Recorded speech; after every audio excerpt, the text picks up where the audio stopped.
খেলোয়াড় জল্পনায় যখন টালমাটাল ভারতীয় ফুটবল মহল, ঠিক তখন সবকিছুকে উপেক্ষা করে দল গঠনের বাজারে বড় চমক দিল মোহনবাগান। মুম্বই সিটি এফসির প্রাক্তন ফুটবলার গ্রেগ স্টুয়ার্টকে দলে নিল মোহনবাগান। অনেকদিন ধরেই মোহনবাগান চেষ্টা করছিল তাকে দলে নেওয়ার জন্য।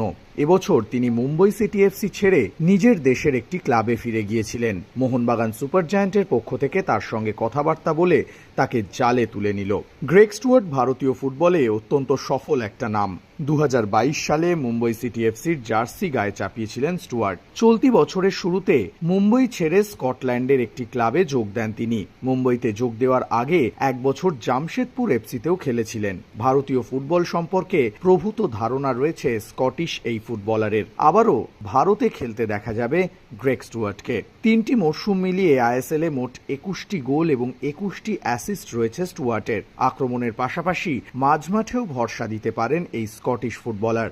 আর্মান্দো সাদিকুর পরিবর্ত হিসেবেই স্টুয়ার্টকে সই করানো হলো বলে শোনা যাচ্ছে। বলাই যায় স্টুয়ার্টের অন্তর্ভুক্তি বাগান মাঝমাঠকে আরও শক্তিশালী করবে। ইতিমধ্যেই 2 বিদেশি স্টপারের নাম ঘোষণা করে দিয়েছে বাগান ম্যানেজমেন্ট। এবার স্টুয়ার্টের নাম ঘোষণা সবুজ মেরুন জনতার কাছে বড় উপহার। এখন দেখার মোহনবাগানে যোগ দিয়ে পুরনো ছন্দে নিজেকে মেলে ধরতে পারেন কিনা গ্রেগ স্টুয়ার্ট।